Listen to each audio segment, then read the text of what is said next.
Okay, good afternoon, everyone. Welcome to the City Council Budget Work Session. Um, Well, there's no other fanfare than to turn it over to our City Manager, Deborah Campbell. Thank you, Mayor, and good evening, Council and staff, and all those thousands of people who are watching us online. We appreciate you joining us or through YouTube. This is the first of 3 work sessions that we will be having with council and community regarding our upcoming FY26 budget. We have had several conversations with you all in terms of not such a bright budget projection for this year, and so we are doing our best to manage through not only looking at the future budget for FY26, but managing through completing this fiscal year as well. We're going to have Tony McDowell and Lindsay Spangler, who are going to provide you with a presentation and update, give you kind of a forecast of where we are in terms of revenue and expenditures, but also to talk with you all about how do we get to a manager's proposed budget, which will be provided to you all on May the 13th. So we will be asking you for some key decisions to give us direction in terms of the type of budget that you will like to receive at that time. So I will now turn it over to, I believe it's Lindsay, is up first to provide you with the first half of this presentation. And by the way, we do have several slides, so be patient with us. Lindsay. Thank you, Ms. Campbell. All right, hi everyone. Great. I'm Lindsay Spangler, the budget manager for the City of Asheville, and I will begin. Welcome to our first budget work session. Very exciting. Starting with some key takeaways. So first, we're going to speak a little bit to the current fiscal year, FY25, as Ms. Campbell mentioned, and then in this current year, we'll speak to you about the cash flow loan that we've been awarded by the state. So we'll go into a little bit of detail about that and some other indicators from the current year, and then we'll kind of move into next year. We'll talk about some of the fees that we're proposing to adjust for next year, and those will ultimately come to council in April for approval. And then we'll talk about in that process, we'll talk a little bit about water rates that we're anticipating to adjust. This would be year 2 of a 3-year phase-in of the water rate adjustments that council adopted last year. So we'll speak a little bit about what that means coming up. And there aren't any other fee changes, at least major fee changes, that staff is recommending at this time. Continuing the conversation about FY26, we do still have a great amount of uncertainty, but we'll come to you with some early estimates on what we're seeing. And specifically, we'll talk about how we're seeing estimates that might come in below the current year's budget levels. And because of that, we're working as best as we can to try to keep next year's budget flat, but we're seeing some unavoidable cost increases that are making that difficult. So we'll talk to you about some of the budget reductions we're proposing. And lastly, just want to talk about how we've been using fund balance to kind of close that gap between revenues and expenses, and how we might be able to kind of get out of that cycle next year. So when we spoke to y'all during the retreat about a month ago, we brought you this list of decision points that we'll need to discuss with you over the course of this budget cycle. And so the ones we're going to focus on today are these bolded ones here. So what are the cost savings and other actions that we should be considering to address our needs next year? And also, how do we work to restore our fund balance so that we can meet the city's policy of at least 15% or greater now that we're dealing with this revenue loss due to Helene? So these are just things to keep in mind as we move forward. And so what we're going to talk about, here's just a quick outline. Current year, FY25, we're going to talk about this loan that I've mentioned, and we're going to get into next year. We'll go through kind of an overview of the budget process. We'll talk about some proposed fee adjustments, and then we'll get into some discussion on some general fund budget projections for next year. So last time we all spoke, we brought you a few different economic indicators that we tend to look at as we're developing revenue projections for next year.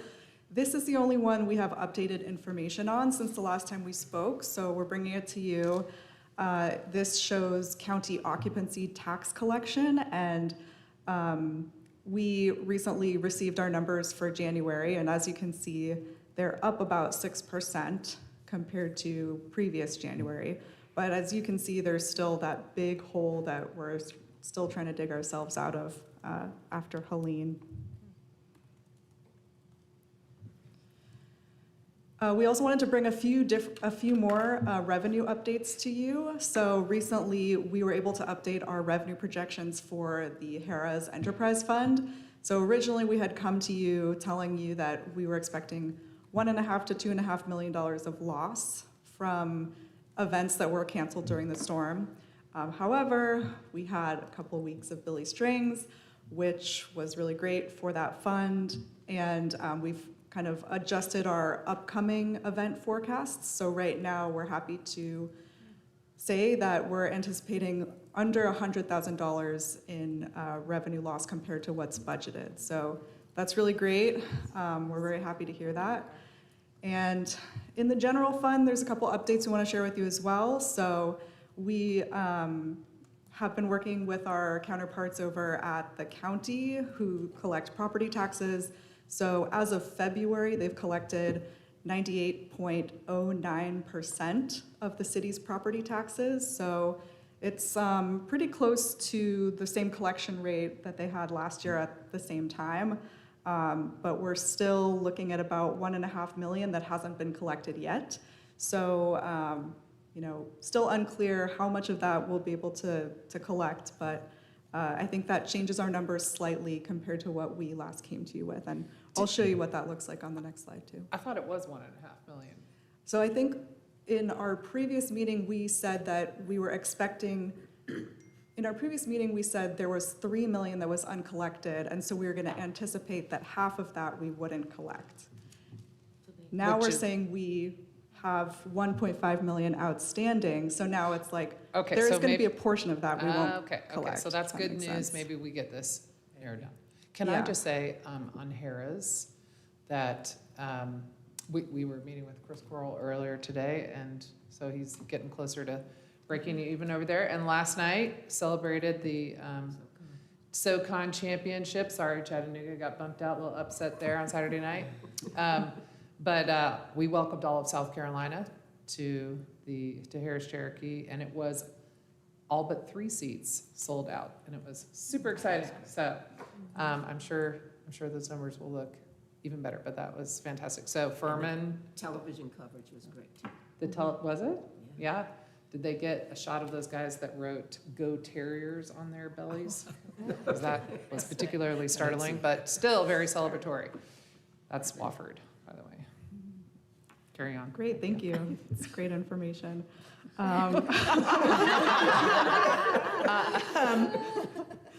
We need some of that for a budget workshop. Yeah, we should have some screenshots of those guys. They alarmed my children. Great, and then, so it's good news on the property tax side, and we actually don't have any additional information on sales tax. Unfortunately, we're expecting to get new information a little bit later this week on our December numbers, but right now we're looking at numbers that are down 6.5% to date, which is the same as when we last came to you. And so the numbers in red here are the ones that have changed based on what we just discussed. So we've adjusted our general fund shortfall slightly. When we came to you before, it was 5.4 million, and now that those property tax numbers are looking a little bit better, we're projecting 5 even. And then there's that Harris number, that $100,000, looking good. So that shortfall is now shrunk slightly. Yes, I Is the believe end of it was about 18 million total when we last came to you. Just a quick update on the expense side. So I think this spending number for Helene has been updated since we last spoke to you. We've spent about 40 million in Helene response, and about half of that is in the water fund. And as we've discussed, this funding is expected to be 100% FEMA reimbursable. So I don't understand the difference between expenses and encumbrances.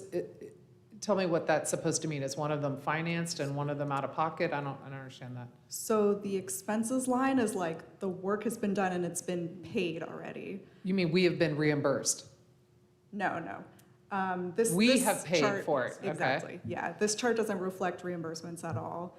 It And just the reflects other what we one paid. is the work is done and we still owe the money? Yeah. So can we tighten this chart up so that this is more understandable to people who don't work in a finance department? Really what is important, I think that a council needs to know what we have outstanding that's owed, because we have to understand our cash flow situation. Mm-hmm. This is where reserve funding comes into play. But it is also important to me to know, and actually I got asked several times today in different interviews about where we are with FEMA reimbursement. Mm-hmm. Do you have any idea how much has been reimbursed? So I think last time we spoke, it was 10 million. Yeah, I can just do a quick update on that. Actually, our assistant finance director gave me an update earlier today. We've gotten about 9.8 million, I think is the number, from the expedited FEMA money through the state. And we just today submitted another tranche of expenditures, what's called Category Z expenses, of about, I think it was 5 million roughly. So To be hopefully we'll be reimbursed. getting some additional reimbursement from them as well. And then Lindsay's gonna talk about the loan from the state as well, which is gonna help us with cash flow. So, and that's pretty small relative to this, The loan. what this big picture looks like. So it'd be helpful if we could kind of add a column to sort of track our reimbursement. To me, that's, because this is gonna be ongoing, right? I mean, we're Yeah. gonna have project after project after project where I assume we have to front the cash on it and get reimbursed, and that's how that's gonna work, so. Yeah, correct. Yeah.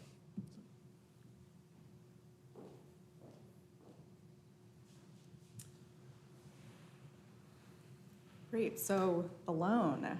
So the state treasurer put aside a pot of money after the storm to assist with cash flow, as Tony mentioned. And so recently, the city was awarded $2.8 million out of this pot of money to help with Helene expenses.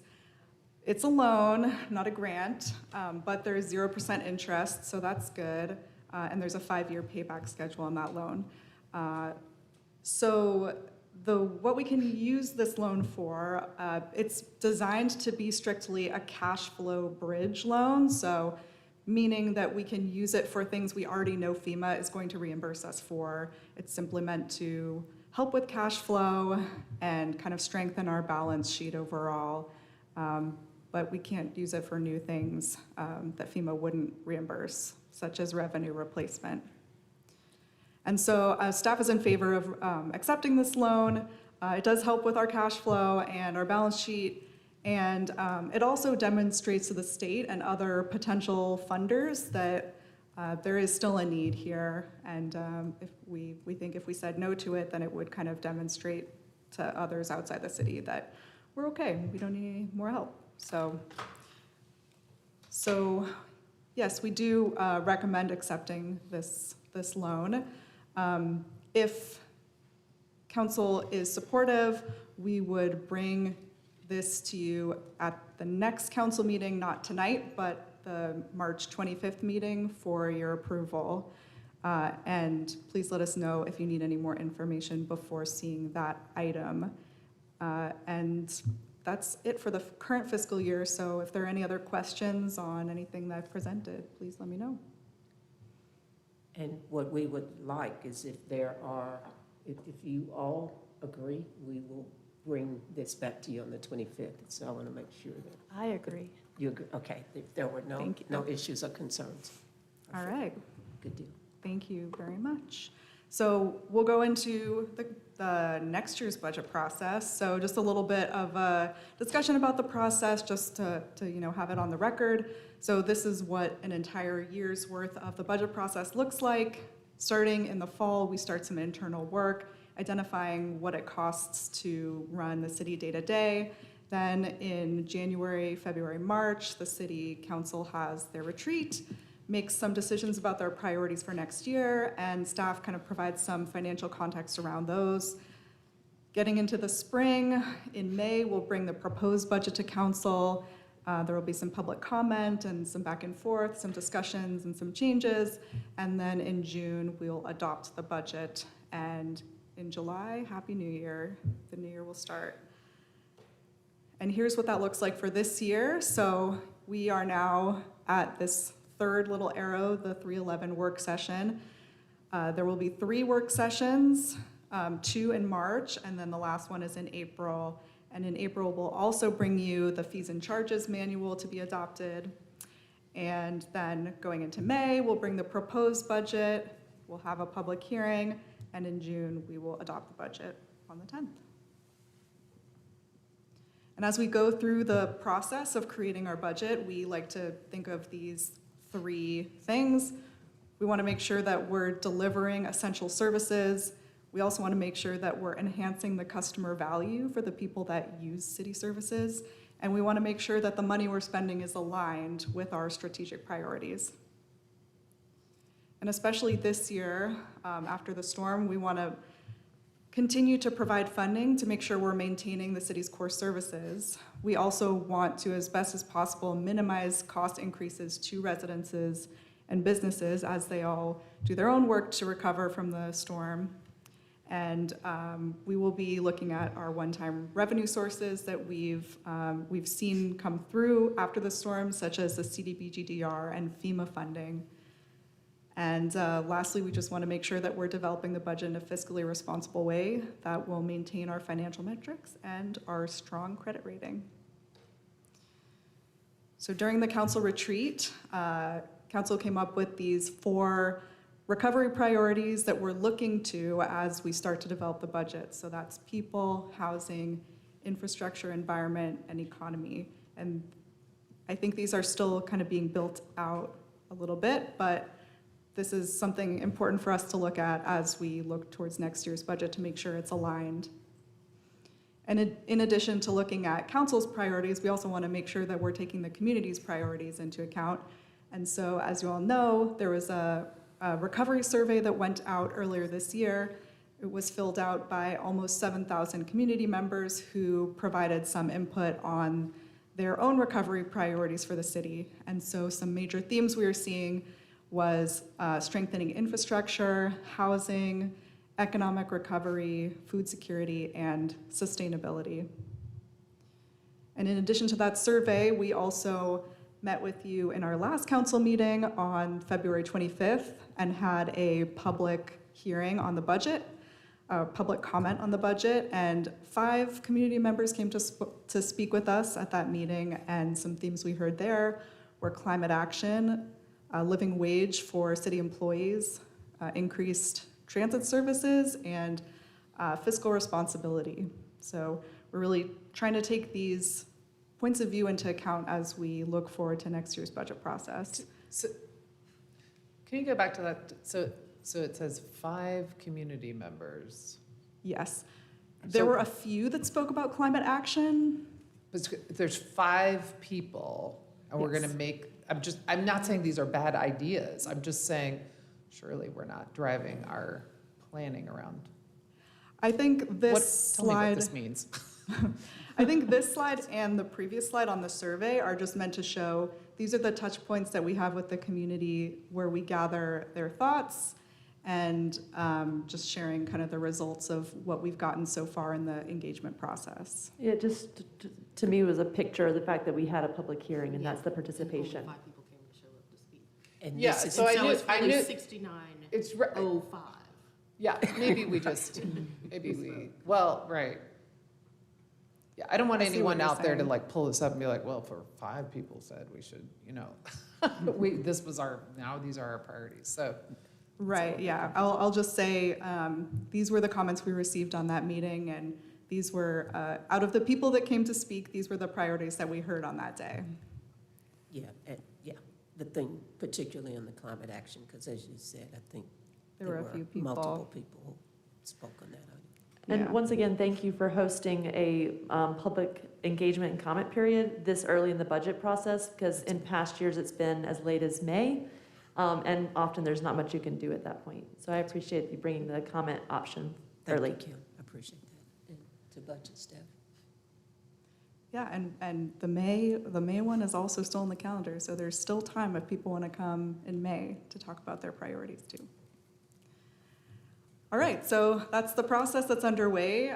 Thank you for kind of working with us so far on it. And in terms of next steps, Tony's going to talk about fee changes, and we're going to talk a little bit about general fund revenue and expense estimates. Are there any comments or questions before we move on? Well, the 5 of us say something. I'm just kidding. We'll change it all around. See, I don't want any of those. All right, thanks, Lindsay, and good afternoon, everyone. Tony McDowell, Finance Director. I do just want to go back quickly to the chart that had the Helene expenses. And Mayor, we will make sure we add in the information about the reimbursements next time, and also explain more what's meant by encumbrances. But essentially what this is showing is that first column. So we've written checks, we've paid people $19.8 million so far for the work they provided to the city related to Helene. We do have still some outstanding contracts that are out there. So this is work that is ongoing that we've already contracted for. It may not be complete yet. That's the 20 million. So when we add those all together, we look at it from the perspective of how much have we committed to Helene recovery so far, and that's that $40 million number. But yeah, we'll change some of the verbiage and add some additional information to this chart in the future, because we probably will be showing this to you all as we go through the process to keep you updated. Okay. I guess I could just look right here. All right, so the next thing we want to talk to you all about today is the proposed fee adjustments for next fiscal year. And this kind of follows our usual process every year. So we try to bring to you all fee adjustments early in the budget process. And we do that for a couple of reasons. One is so that if you all go ahead and take action on the fees, we can include the additional revenue from those fees in the proposed budget that we bring you in May. And it also allows us to communicate to our customer base well before the July effective date of any changes to the fees that you all have approved.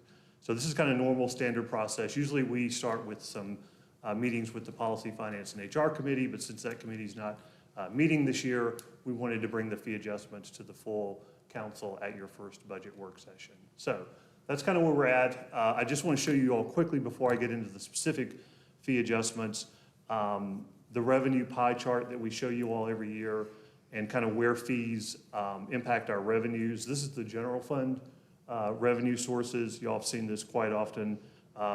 Fees are not a particularly big source of revenue in the general fund. Most of our revenue in the general fund comes from either property or sales taxes. Those two revenue sources make up about 70 to 75% of our overall revenue in the general fund. However, in our enterprise funds, and when we say enterprise funds, we're talking about water, parking, stormwater, transit, and HERAs, it's very much flipped there. Fees and charges are the biggest component of the revenues in those enterprise funds.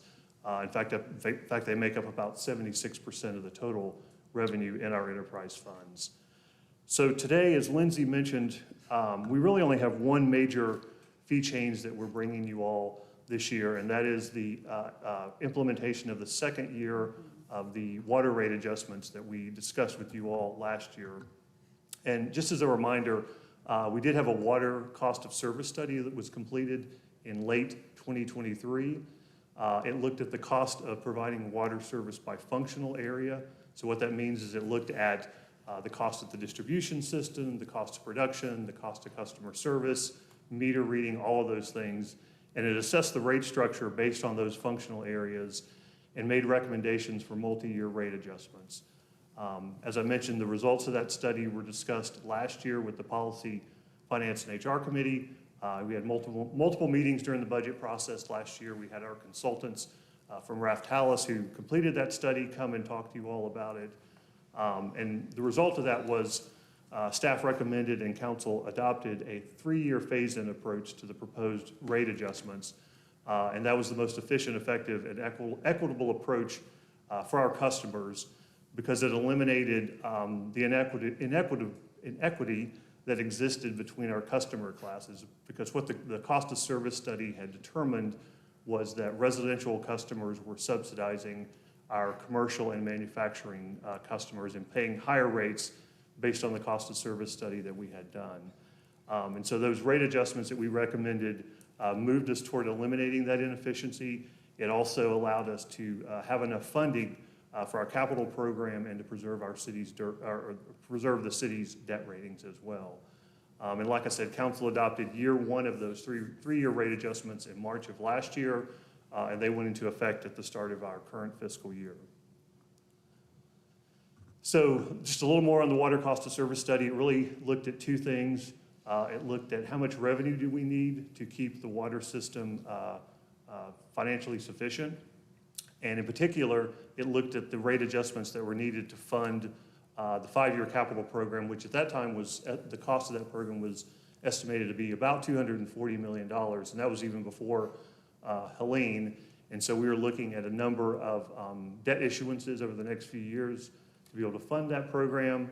And so that was one component of the study. And then, as I said, the second component was really looking at this equity and cost of service model. And like I said, the study found that the residential class was subsidizing the other classes. And so therefore, the rate recommendations included higher rate increases for our commercial, manufacturing, and wholesale customer classes over the next 3 years. And like I said, again, a 3-year rate or phase-in of those rate adjustments was recommended. That was all shared with our customers last year during the budget process, and council adopted year one of those rate increases. And for those, from those year one rate adjustments, we've already been able to accomplish a number of things, and that included issuing about $27 million in water revenue bonds back in September of 2024, right before the storm, for the ongoing meter replacement project. We also were able to increase the pay-as-you-go capital funding in the water fund in the current year for some key infrastructure replacement projects. We added some staff, and some of these recommendations came from the IRC report, and that included adding a project manager engineer position to help oversee capital projects, the water communications specialist, and also a new crew for the South District to improve response time for emergency water breaks. And then looking ahead, as I said, we need to continue those rate adjustments. We have a number of other large projects that are either underway or going to be underway soon for our water treatment plants. We also need to make sure that we maintain our debt service coverage and reserves for the rating agencies. I think I mentioned to you all at the retreat that we've been having some meetings with the rating agencies after Helene, and Standard & Poor's has put the water system on what they call a credit watch with negative implications. And so they're watching the system closely over the next few years to make sure that we continue to meet those metrics, those debt service coverage ratios, and that we continue on with this rate adjustment phase-in plan that we've started. And then finally, I would want to mention that the community also rated strengthening infrastructure as a top concern in the Helene Recovery's priority survey. So again, just trying to emphasize the importance of continuing on with these rate adjustments.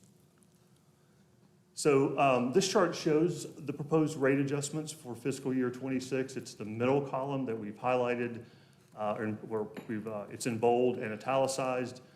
You all can see for the residential and commercial classes, the rate adjustments for next year would be 7.5%.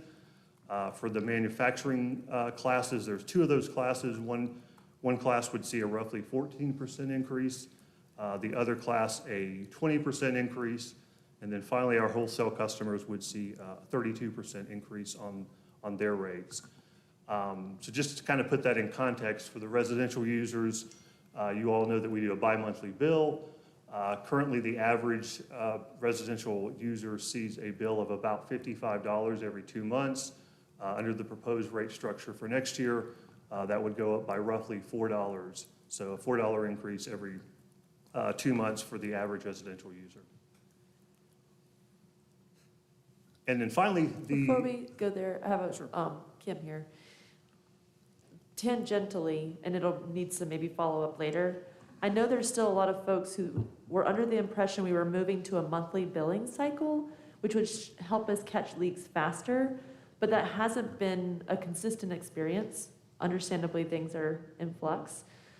So when someone isn't getting a water bill and they want to pay their bill, what is the thing that the public should do? What would be the expectation? Just calling the water department is resulting in you have a zero balance.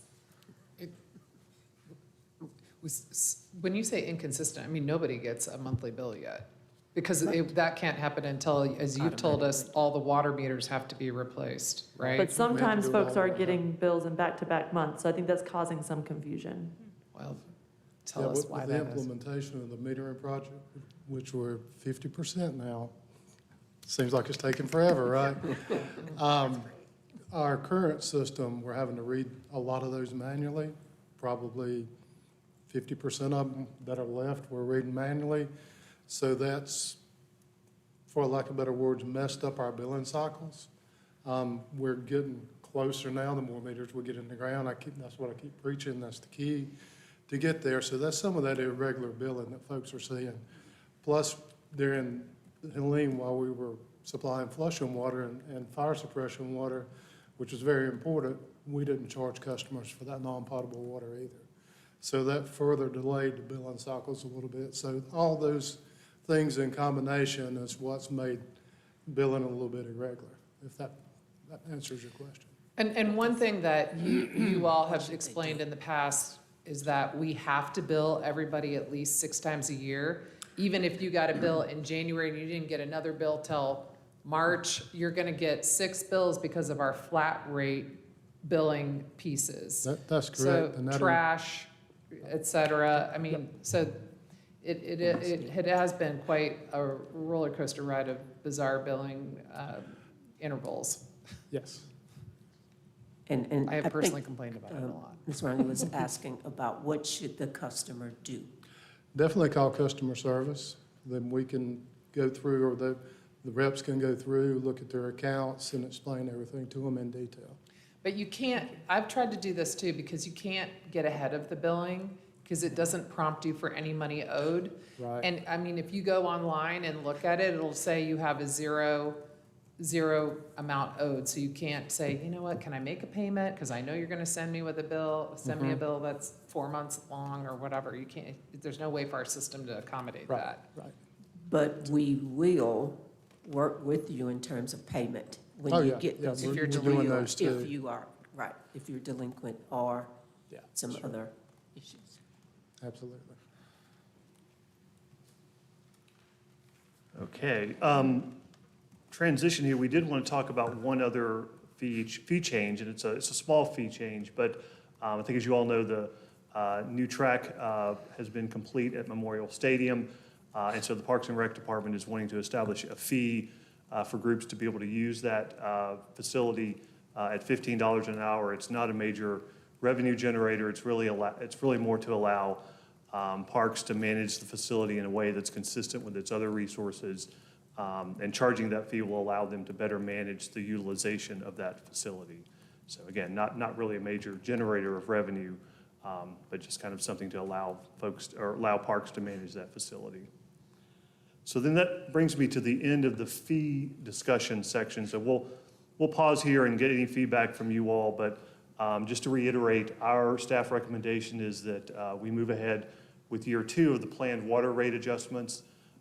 We're not recommending, as Lindsay mentioned, any changes to the other kind of major fees, and those include stormwater, solid waste, and parking. And then we would recommend approval of the Memorial Stadium fee. And so the feedback we would ask from you all, is there any additional information that you would like to see or additional fee changes you would like us to consider as a part of this year's budget process? And if not, we will look to bring forward to you all, not at your next meeting, but at your first meeting in April, the fee approvals for next fiscal year. I had one question around the Muni. We've been getting a lot of emails, and several of us have kind of spent some time with folks at the Muni. And we know that half of it was flooded and pretty well destroyed, and that we're working with half the course operational right now. And Chris Corral did a good job sending us kind of a summary. And so I'm not saying I'm in a place where I specifically want to look at fee changes at the Muni, but I'm trying to put the big picture together of when we were looking at the losses in the Harrah's fund, that does include the Muni, right? It doesn't. it does That's a not. general Okay. fund expense. Yes. Okay. Okay, so as you're looking at revenue loss for this year, I guess where I'm going, there's a lot of things we need to figure out for the Muni. How would repair look? I know that it's deeded to be a golf course and it's a historic facility, so we're not at a point to really even make decisions about what next. It's kind of laying out the plan. And what you're saying is that the financial constraints that are happening are already accounted for in the general fund dollars we're seeing here, and it's not a problem we need to dig in to solve, that anticipating how to address that loss is kind of already in the big picture? I wish I could say that we have figured it all out. We Sure. are in the process Sure. of meeting with Chris and trying to get a better understanding. Yeah. We are also looking at holistically as part of our 5 and 10-year capital plans, what are the particular assets that need the most attention immediately? And we are, I'm just going to say it, I'm asking staff to look at those assets that generate revenue. We've got to be able to get on a rhythm of replenishing, because recovery cost recovery is the hardest thing for us. A lot of the federal initiatives and grants, and they don't provide for that kind of recovery. So we're still working through it. We got tremendous need. Yes, FEMA will reimburse us for some, but we still got to operate it. Right. And operate it over a longer term. And Jade, I don't know if, is there anything else that I missed or that you want to add?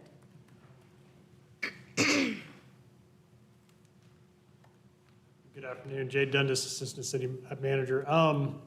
No, I think you covered it. We certainly want to make sure that those things that are self-sustaining or revenue generators are getting the right attention, because we obviously don't, there are many other demands on the general fund dollars, so being able to actually have those functional in a way that they can at least be self-supporting and maybe even turn a profit is definitely a focus that we have right now. And so that's a factor that we're considering in our recovery efforts. And I think the challenge with Muni is, and rates, and we're trying to balance this and research other communities that have 9 holes versus 18. Yeah. Because unfortunately, 9 will be under construction repair for another probably 2 A years. couple of years. Yep. So that's what we're working through. Just in time for the 100-year anniversary. It That's will right, be a 2027. celebration to look forward to. Yep. Phoenix projects. That's right. There's literally a lot of dust over there, so it Yes. will be not ashes. Appreciate it. Yeah, and you'll see one of the upcoming slides, we include Projected. some additional dollars, because it would be an additional expense to the city next year to cover the losses at the course. So you'll see that in some upcoming Thank you. slides. So. Well, and in just some context, I mean, we used to operate Muni at a subsidy Yes. before we went to a operator. and then the first operator didn't work out so well.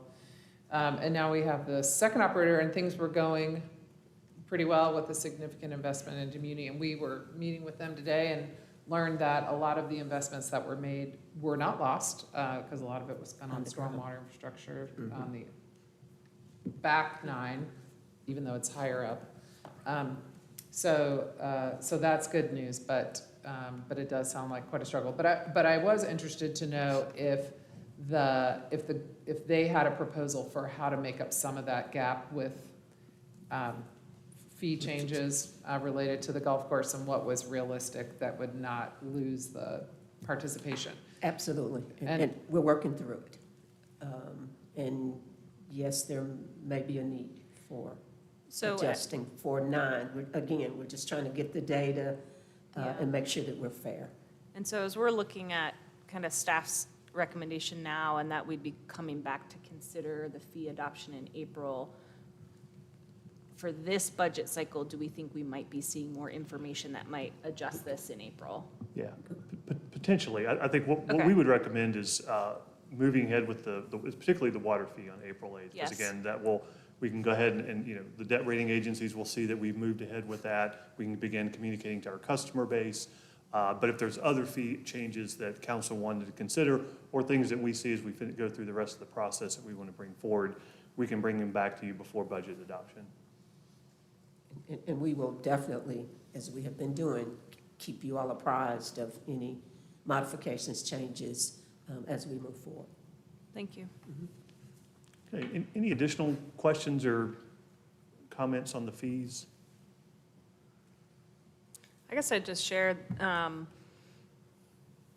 the finance committee, we spent a lot of time digging into the water work last year and had, I think, very thoughtful, diligent consultants do very technical analysis. And I still feel very good about the 3-year plan we'd made. Now I know one budget doesn't preclude future councils from making different decisions, but I still feel like we did sound analysis and hope that we can stay on the path that we'd set last year for water fee changes. Okay. Well, thank you all. We will look to bring that to you on April 8th then. Okay. Transitioning into the last part of our presentation today, and this is the initial general fund budget projections for next fiscal year. I want to start on the revenue side, and again, we're going to talk about property and sales taxes as we always do. We've been communicating with the county about property taxes. Obviously, there's a big concern about where we are with our tax base following Helene. The latest numbers we've gotten from the county, they're estimating a property tax decrease, or property tax base decrease next year, somewhere between 1.25 and 1.5%. And that translates into about $1 to $1.5 million for us. Just to put that into context, we typically, in a normal year, see about 2% growth in our tax base, and that's really the revenue we use to fund salary increases and other things in the general fund. So the fact that we're seeing a decrease in that revenue source is a big deal for next year's budget. And the biggest impacts for us anyway in the city are in the commercial real estate and the business personal property losses, as you all might guess. Second biggest revenue source, sales taxes. And as we've been saying there's still a lot of unknowns around sales taxes. As Lindsay mentioned, we haven't gotten December numbers yet for this year. And so we are currently projecting a range for next year of 0%, so we would be flat compared to this year, or as much as 5% below budget for the current year. So that's somewhere between up to a potentially $2 million decrease in the sales tax budget for next year. Luckily, most of the other revenue sources in the general fund are generally flat. There's some that are up, some that are down, but overall, the rest of the general fund revenues are flat for next year, our projections at this point anyway. So overall, right now, we're estimating that fiscal year 26 general fund revenues will be down somewhere between $1 and $4 million, and we'll show you that. I think I have a slide here that kind of breaks that down by revenue category. We modeled out the kind of the worst case scenario on this slide, being down $4 million. Hopefully, we'll be able to continue to update that, and the numbers will improve as we go along. So, but that's our current kind of worst-case scenario. We're gonna have a chance to, can you just hold on just a second? Yeah, yeah. We're gonna, Bo, and you all will have a little break before council starts, so can you stay through the end of the work session here?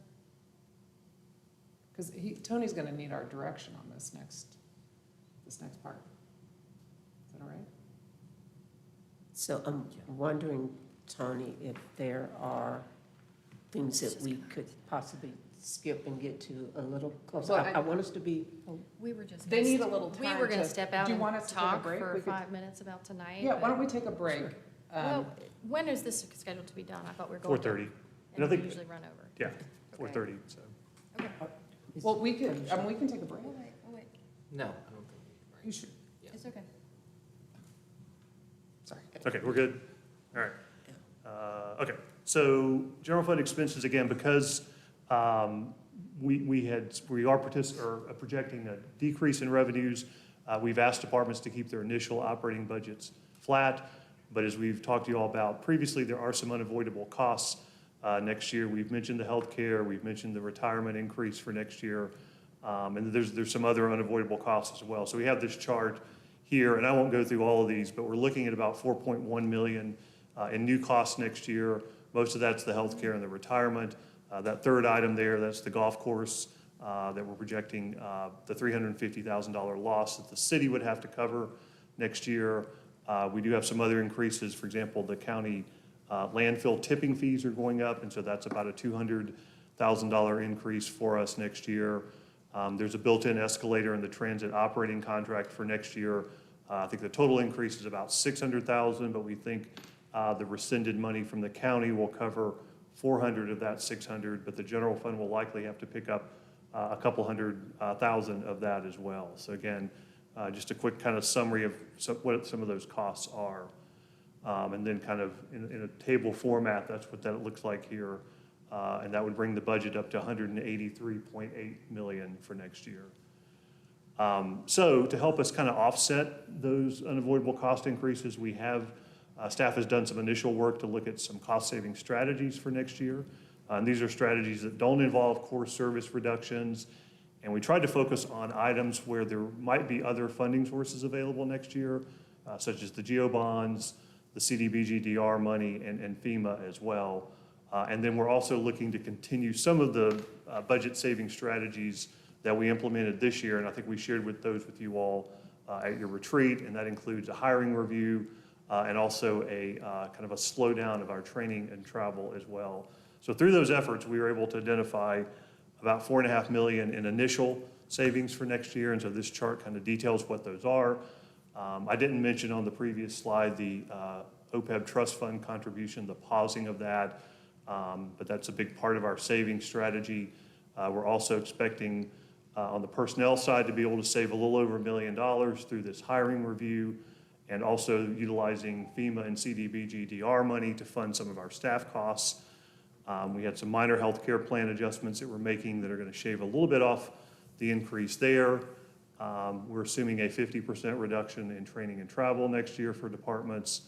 And then we're also recommending pausing the housing trust fund contribution, as well as the strategic partnership grant program, and then making a reduction to the neighborhood matching grant program. The program would still exist, it would still be funding, but we're just kind of reducing that budget to kind of match the amount of dollars that we've been getting out the door the last few years. So yes, I see a question. The personnel savings where you talk about DR reimbursement, is that we'll still be working on this, and so we can put some personnel cost to it? Yeah, essentially, Okay, that's what it is, thank you. yes. So again, we've been able to come up with about $4.5 million through these initial savings strategies. Before you go away from the slide, I know everyone's digging deep into all the pennies at the bottom of the bucket, and I can stomach the reduction of the neighborhood matching grants because I know that we're gonna be doing some important neighborhood work on resiliency as part of our recovery planning. I don't see anywhere else in the community that strategic partnership grants get funded, and we always have over $1 million in asks. These are folks that are working with our youth that are falling through the opportunity gap in our schools, but also overlappingly often vulnerable to violence in our community. And so if there's a way to pull that funding, or at least part of it back in, that would give me a great comfort. I think we talked about, okay, so 3 sides after this, Tony's gonna ask us what we think about each of these cuts. So I think this is probably a good chance for us, now that right where we have them in front of us, to give any feedback to staff about just exactly And to as you share did. with my colleagues, the Equity and Engagement Committee twice voted unanimously to increase that fund. So, you know. So one of the things we talked about, and I don't remember which meeting it was in, was the possibility of being able to supplant some of these funds with CDBG-DR. So that is still a possibility. We just have a little bit, we don't know the timing exactly, but that was one way to help replace this loss. And then similarly, the housing trust fund could be supplanted with the bond money? Good. Well, it- And with the housing trust effectively. fund, though, explain that a little bit in terms of. Yeah, Well, yeah. that's our $500,000, or Yeah. $500,000 annual general fund Correct. allocation to housing trust fund. Correct, yes. Yeah. We don't have any projects right now. What's that? I said, we don't have any proposed developments that. Well, we do have, I thought we did have, We did an allocation, but it's fine. I mean, we are, with the new $20 million in affordable Yeah. housing bonds, we have plenty We have to a lot work of with, money. and this makes sense to and me. plus the amount earmarked out of CDBG-DR is, I mean, I think we'll have a lot of. It's okay. Are- Yeah. Council, are there any Agreed. other reactions you have to this? This is so for cost-saving measures for next year's budget starting July 1. My only comment is that I would like to learn more about the OPEB. I know we've talked on it and hit on it, doesn't need to be today. But it's the first time in a budget cycle I'd heard of it, and I kind of want to understand the lay of the land there, where that balance needs to be, et cetera. Gotcha. Yeah, we can definitely provide. We pay it every year. Yeah, we've been Yeah. putting in. Yeah, this is just an exception. Here's an Yeah. example. Last year, we were crunching the budget at the last minute to make up $1.2 million, and we could have done that last year, and we didn't know it was on the table. So when I learned about it this year, I was like, oh, let's figure out what that all looks like. Now, it's a balance, it's growing every year, it's a responsibility, all these things. I just want to learn more. Gotcha. Yeah, we can absolutely provide more information about that. So. Okay, and we also sent, I hope you all got a chance to look at the attachment that we sent along. I know Councilmember Ullman, you'd asked for some more detail to kind of help contextualize this in the overall budget. And so we sent some information with line item detail as well. Thank you. So if you all have any questions about that as you look through it, please just let us know. It was sent out as part of the follow-up? It's Yeah, one of the sent out, yeah. attachments. Okay, so then to kind of bring this all together, so, and see where it leaves us financially as we look into next year. So that first column in this chart is our current year budget. So we had revenues of 172 million, expenses of 179.7. So we used 7.7 million in fund balance to balance this year's budget. I think you all are aware of that. We've shared that with you all in the past. So our current projections for this year is that we will end the year at 15.9% in our unassigned fund balance. As a reminder to everyone, we have a policy of maintaining 15%. So we're going to end the year, if all goes as planned, hopefully a little above that 15% goal. So then I would take you all to the final column in the chart for us to look at for next year. So again, revenue projections, that kind of worst case scenario of us being down 4 million compared to the current year. And then on the expense side of the budget, once we account for those 4.5 million in cost savings that I showed you on the previous slide, we would have an expense budget of 179.3. So to balance that budget as it sits today, that would require an additional 11.3 million in fund balance appropriation, and that would bring us down to just under 10% remaining in our unassigned fund balance. So staff wanted to put together some scenarios to present to you all today in terms of what kind of property tax rate increase would be required to maintain fund balance at certain levels in next year's budget. We started with the first row there is to maintain fund balance at the 15.9%.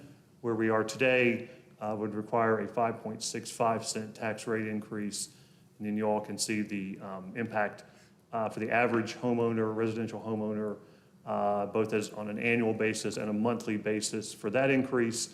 And then we also modeled out what size of a property tax increase it would require to keep us right at the 15% fund balance.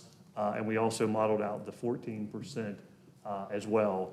So just a couple things I would add to this. One is obviously these are all projections, right? And so the one thing I can guarantee you is next time when we talk to you all, and we've had a chance to update the numbers, these will likely change. There's a lot of unknowns around revenues at this point. And then the second thing I would say is that these scenarios do not include any salary adjustments for employees currently modeled in what you all saw today. We'll be coming back to you all on March 25th at your next budget work session to talk about some potential scenarios for increasing compensation for employees. And so we'll model that out for you all as well. So, okay, so then to finish up the discussion, So again, we did this one. yes, So I think this one, go ahead on the, yeah. okay, let me go back. So this, again, this first slide, we were just going to ask again for you all's feedback on the initial cost savings. I think we got that from you all. If you have anything else to add, please let us know. The other things we wanted to get from you all today was, would you like to see us develop any additional cost saving options for next year?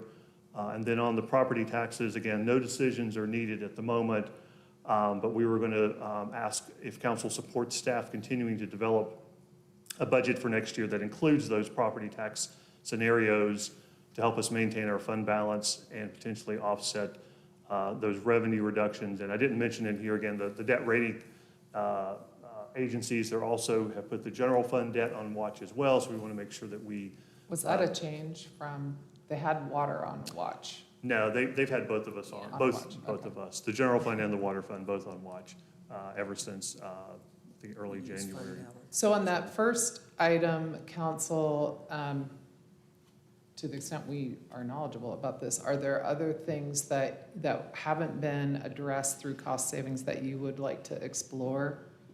Well, more than that, I think I have a lingering question from our 3x3, which is if we adopt, let's say, one part of the bond to match the bond vote with the tax that correlates, does it start the clock on the bonds in a different way than if we delay the tax a year?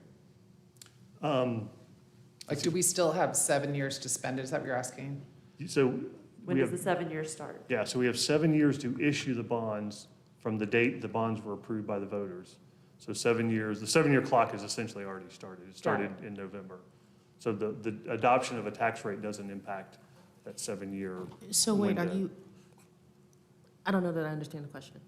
Is the question if we move forward with the bond from one Like, of did it the- change our timeline? Yeah, does it change the time? What- Like, could we when start does with the some of the clock start bonds ticking? and It go back to the started on November, whatever the date So was. it doesn't change the it does clock not- ticking? it does not Yeah, change. that- I it's- imagine it could be confusing for the community if they receive a property tax bill increase this year, and then next year it's for the bonds, where they're like, why didn't we do that when we voted on the You mean bonds? just because right? Yes, that we will need to do some clear messaging on that. Yeah, and I think part of that is, we were assuming there'd be a revow this year, right? Yeah, And so right. the That will change the things rates too. that we had modeled out for the GO bond tax rate increase, which again is we'll pay the debt for 20 years, right? So we wanted to put a tax rate in place based off of the new values, not the old property values. And so I think that's one of the reasons we wanted to go ahead and wait until next year, once revow has occurred, and those new rates will be in place, and the property tax increase can be based off of that. That makes sense. I thought I was hearing some concern in this presentation, but maybe I'm conflating it, that there's concern that the property tax reval may actually end up in a decrease, not an increase.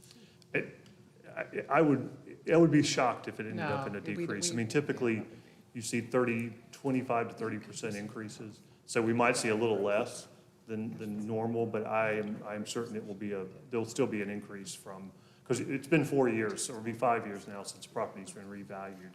So even with the impacts of Helene, our tax base will be bigger next year after the property reval than it is now, and substantially bigger. It'll have been 5 years, Yeah. so there's going to be some growth. I mean, it'll have, Yeah, yeah, for some people, like if you just pulled a permit and did a major change to your house, you'll have a more current value, but for anybody who didn't do anything to their house, it'll be a new value from 5 years previous. So it's likely to go up, in other words. Okay, so to bullet number 1, cost savings, any other things that you want staff to kind of explore on potential cost savings? I don't have things that I would identify. I assumed that meant that staff could look into additional things. I wasn't going to point to which things, but I would be curious if there are more from y'all's perspective and what those are. Like Yeah. things they consider but maybe discarded? Yeah, a lot of what we looked at were impacts on service. And so we didn't, those were things that we just said, okay, are there other things that we could do without impacting? Because that service impact, if we go back to our budget, guidelines is we really want people paying property taxes, that they are feeling like they are also getting service. They are getting some return on their investment from a property tax perspective. So we've been scraping, I'm telling you, we've been turning over cushions and pillows and rocks and the like. Yeah, and Excuse me, I would be supportive of seeing what those service cuts would have looked like, just to have all the information to on the see. table, to see what service cuts you found or looked at or whatever this, where your brains went before you said not there. Just so I understand. And that might be helpful too for the public to know kind of like what you looked at, but you didn't want to recommend. What was the Just to risk? give some context to Sure. how you did select what you did select. Yeah, because I'd have a curiosity of like, y'all know me, that I'm just playing with ideas, but like, say we opened parks 2 weeks later each year. Like, what do I do at home to tighten my belt?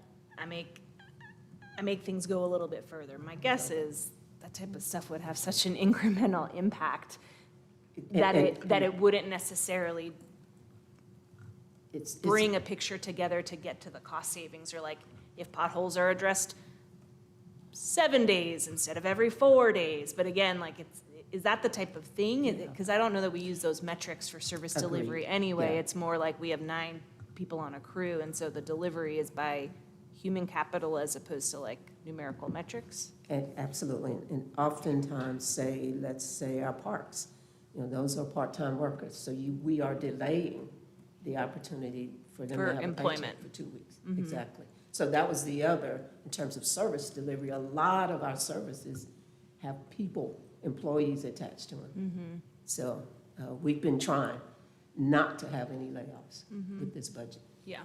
And I think one of the values of that line item detail that we sent out, as you all can see, pretty quickly after you get below salaries and benefits and transfer to transit and things like that, there's not a whole lot of areas you can look at for substantial reductions. So yeah, it's just hard. I agree seeing, We can bring back, yeah, I think some of the other slides you've shown us to maintain our fund balance, like, we're gonna have a hard conversation, and it's gonna be hard in the community. And so to show, like, y'all want your colleagues in Public Works who just fought for us to keep their jobs, right? Like, this might be what it takes. So seeing some of that Sage asked for, I would like as well. sure, we'll get that to you. I think I would feel more comfortable with number 2 once we talk about wage and compensation. So, can you go back to so on number 2, we're talking about how to stabilize fund balance. So if you go back to the chart on fund balance, so what I'm seeing on this chart is if we want to keep fund balance at 15%, which is our policy, it would require a property tax increase of 4.65 cents. We also talked about, because this projection here that you've given us today doesn't do anything about salary increases. If we were to increase salaries for the city employees by, say, 1% across the board, it's a $500,000 or half a penny. So if we wanted to do 3%, for example, it would be a penny and a half. And I think to Councilwoman Maroney's point, that would be in addition to anything we decided to do with this chart. So for example, if we did fund balance at 15% and did 3%, I'm not saying we would, but I'm just as an example, it would be a property tax increase of 6.15 pennies. So I think it's true, we do need to think about the two things, because those are the two things that will impact our property tax rate. Council, Tony is asking for some feedback and guidance around this, this need right here regarding fund balance. And you've gotten some through the 3x3 meetings, and I think you've heard concern from council about making sure we're not on a credit watch in terms of our ratings. And I've also heard you say, you know, as we get closer to June, this number may fluctuate some, it may tighten up some, because you'll get a clearer picture. Yeah, for sure. So council, I think this is always the hardest part, and it is the hardest part for staff to try to manage us if we're not able to sort of signal where we're going on this. I don't actually feel like we have much of a choice, honestly, because we have got to shore up our fund balance, and we have to maintain our AAA bond rating. We are about to float $80 million in bond debt, and so I don't think if I'm misunderstanding you, correct me, but I don't know that there's a lot of choice here, unfortunately. This is just the state of reality. But please. So you're asking, I'll Which go ahead one? and say, I don't want to go any lower than the 15%. Agreed. Is that the question? That's good. Yes, that's the direction that is needed. I agree not to go below the 15%. I'm still wondering if there's other things like the OPEB out there that could be sliced and diced a little that will impact these numbers. We'll continue to look. And then on Before you turn that change. salaries, you are gonna bring us back, but we already kind of know what that's gonna look like. I do think, council, it's helpful early on for us to signal if we want to do raises, A, and B, if we want to do something like we did last year where we did the flat rate below and a percentage above or something like that. I mean, you as a manager will make a recommendation, but obviously that was a direction that we favored last year because it did more for folks making lower than the median. Did we do median or average? We did median. Okay. Did medium. Yeah. And I guess what we dealt with last year was a couple of departments that were outside the other ranges. And maybe it would be helpful if A lot council spoke outside. to that early on in the process, rather than at the last minute. We are doing that. Okay. We So that have will be within the meetings next work tomorrow session. and Friday. Okay, great. To I think try that would be to helpful. address that. Question about fire. That last time we had a couple departments that were treated differently, and just getting the sentiment from council, whether or not that's a direction we're going again, would probably really help staff, rather than at the last minute. Yeah, I mean, the reality of our numbers this year, though, don't really allow for a lot of. I agree, just I don't have to a- avoid the panic. I don't have a direction or a comment on that, but I am wondering if bonuses have been considered. We have not. Like one-time bonuses rather than Yeah. Raises. raises. Great thing to do in a crisis year. We'll Yeah. take that into consideration. Absolutely. It might not help, but we're being creative, It might help. just in terms of the fiscal impact. Yeah. I mean, it obviously helps the next year trying to manage Correct. Yeah. salaries, but. Before you change that, I wanted to bring to Sage's attention that, no, this is not a recommendation. Oh, I know. Thank you. I appreciate seeing it there. Brought that into retreat. It's a great point. So I will just finish up with, again, we'll see you all in 2 weeks for the next work session. We will focus on compensation and pick up that discussion then. And then we'll be back for the fees and charges adoption on April 8th.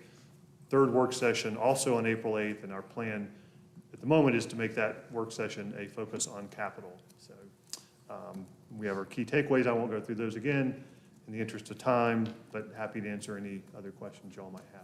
We will also bring back, probably for the first half, the additional information you all asked in terms of what do we look at Thank you. from a service Yeah. delivery impact perspective, and these are the things that were, I don't want to say these were easy, but they were better than the alternative of some of the service cuts and impacts to employees.